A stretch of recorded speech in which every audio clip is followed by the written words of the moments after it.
नमस्कार प्रिय दर्शकों, आज के इस विशेष कार्यक्रम में हम बात करने वाले हैं तुला राशि के जातकों के विषय में।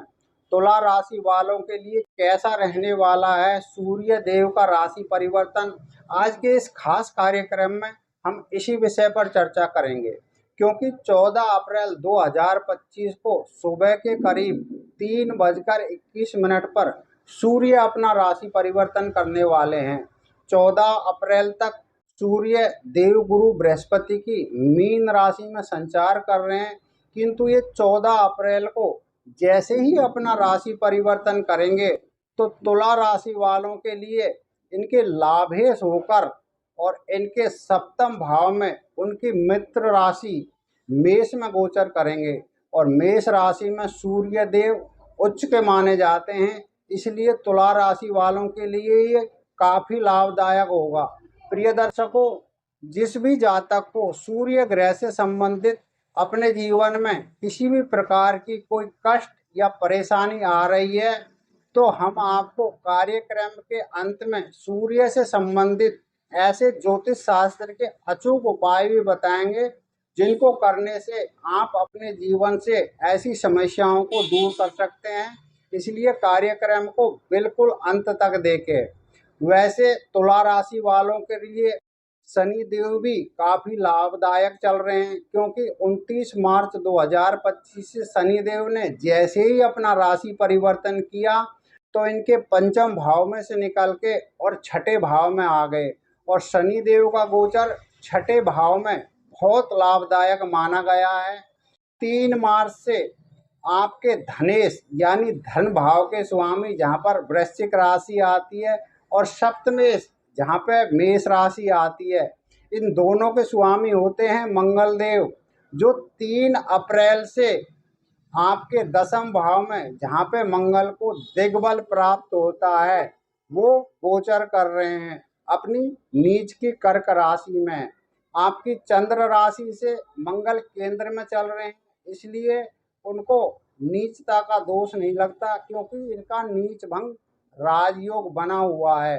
18 मई तक राहु भी शनि के साथ युति करके आपके छठे भाव में पिशाच योग बनाकर बैठे हैं। और शनिदेव आपकी राशि से आपके चौथे और पांचवें दोनों भावों के स्वामी होते हैं, जो योग कारक होते हैं। और योग कारक के साथ में राहु का बैठना आपके लिए बेहद लाभदायक है। आपको अपार धन दौलत, अकूट धन दौलत का योग बनता है। 31 मई तक आपके राशि स्वामी शुक्रदेव भी अपनी उच्च राशि मीन में विराजमान है, किंतु ये 31 मई को अपना राशि परिवर्तन करके और मेष राशि में चले जाएंगे। 14 मई से देवगुरु बृहस्पति भी आपके भाग्य भाव में आ जाएंगे। वर्तमान में आपके अष्टम भाव में वृषभ राशि में गोचर कर रहे हैं, जो पेट से संबंधित समस्याएं आपको दे सकते हैं, किंतु जैसे ही 14 मई को बृहस्पति महाराज अपना राशि परिवर्तन करेंगे तो आपके धन भाव में आ जाएंगे। और धन भाव में बृहस्पति कारक हो जाते हैं, इसलिए बृहस्पति भी आपके लिए काफ़ी लाभ का फल देने वाले हैं। दसम भाव में वैसे भी मंगल को दिग्बल प्राप्त होता है। उच्च के लाभेश और दिग्बली मंगल दोनों ही मित्र हैं, यानी कि सूर्य और मंगल, और दोनों की ही दृष्टि आपकी तुला राशि पर रहेगी, जो आपके लिए काफ़ी सफलता प्रदान करने वाली रहेगी। अप्रैल और मई में शासन प्रशासन से जुड़े लोगों को काफ़ी फायदा होने वाला है। सरकार राजनीति में लाभ होगा। पिता से आपको विशेष लाभ के योग बनेंगे। आपकी वजह से भी आपके पिता को काफ़ी लाभ रहेगा।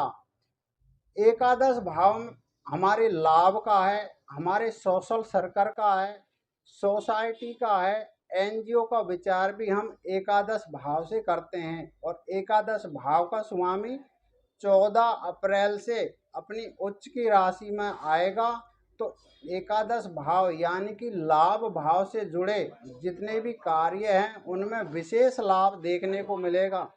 सप्तम भाव से हम मैरिज का विचार करते, हमारा जो शादीशुदा जीवन है, हमारी पत्नी है उसका विचार हम सप्तम भाव से ही करते हैं। Daily cell purchase retail business का विचार भी हम सप्तम भाव से ही करते हैं। हमारा जो बिजनेस पार्टनर होता है उसका विचार भी हम सप्तम भाव से ही करते हैं। और सप्तम भाव भाव भावत के अनुसार दशम से दशम होता है, यानी कि दशम भाव का भी लाभदायक होता है। और दशम भाव में आपके दिग्बली मंगल नीच भंग राजयोग बना करके बैठे हैं और दशम से दशम में सूर्य अपनी उच्च राशि में बैठे हैं। तो कार्य क्षेत्र में आपको जितनी भी अड़चनें आ रही थी वो इस समय दूर होंगी। व्यापार के क्षेत्र में ये समय आपको ऊंचाइयों का छूने का है। यदि आप संघर्ष करेंगे तो उनका आपको कई गुना परिणाम मिलने वाला है। सप्तम भाव वाइफ का होता है, वाइफ की तरफ से भी आपको विशेष लाभ मिलेगा। आपको वाइफ की तरफ से शुभ संदेश मिल सकता है और आपको आपकी वाइफ को भी आपकी तरफ से काफी लाभदायक समय रहने वाला है। चतुर्थ भाव पर दिग्बली धनेश की अपनी उच्च राशि पर दृष्टि रहेगी, मकर राशि पर, जिससे आपको लाभ होगा। क्या? माता की ओर से आपको सुखों की प्राप्ति होगी। प्रॉपर्टी संबंधी मामले में जो भी अड़चनें आ रही थी वो दूर होकर के आप प्रॉपर्टी, मकान, भवन, वाहन का सुख प्राप्त करोगे। आपको इस समय अपने भाइयों की ओर से विशेष सहयोग प्राप्त होगा। कैरियर में आपके प्रगति के योग है। आपकी काफी पद प्रतिष्ठा बढ़ेगी जिससे समाज में आपका नाम होगा और बिजनेस में आपको धन प्राप्त होगा। जो नौकरी पेशा लोग हैं उनको पदोन्नति यानी प्रमोशन होने के भी योग बनेंगे। कब? 14 अप्रैल से लेकर के 14 मई तक, जब आपके लाभेश, जहाँ से हम हमारी मनोकामनाओं का विचार करते हैं, तो जितनी भी हमारी मनोकामनाएं थी जो अब तक पूर्ण नहीं हो पा रही थी वो इस समय 1 महीने के अंदर आपकी निश्चित रूप से पूर्ण होगी। 3 अप्रैल से और 7 जून तक सूर्य और मंगल दोनों ही मित्र ग्रह हैं और दोनों ही केंद्र में हैं और दोनों ही ग्रहों की आपकी स्वयं की चंद्र राशि तुला पर दृष्टि है। और क्या चाहिए? लाभ ही लाभ है। शनि आपके पक्ष में है, राहु आपके पक्ष में है, बृहस्पति आपके पक्ष में होने वाला है, मंगल आपके पक्ष में चल रहे हैं और 14 अप्रैल से सूर्य भी आपके पक्ष में है। आपके जो राशि स्वामी है वो भी आपकी उच्च राशि में गोचर कर रहे हैं। यानी कि ये समय आपको काफी ऊंचाइयां, संसार में जो कुछ है सब कुछ प्राप्त करने का समय है। और ऐसा समय जीवन में बहुत कम बार आता है।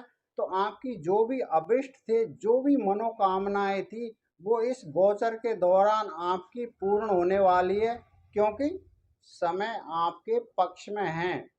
प्रिय दर्शकों, जो भी तुला राशि वाले हैं उनके लिए बहुत बहुत शुभ समय प्राप्त होने वाला है, जिसका आप भरपूर लाभ उठाएं। जो भी आपने अभी तक मनोकामनाएं थी पूर्ण नहीं हो पा रही थी वो इस समय आपकी निश्चित रूप से पूरी होगी।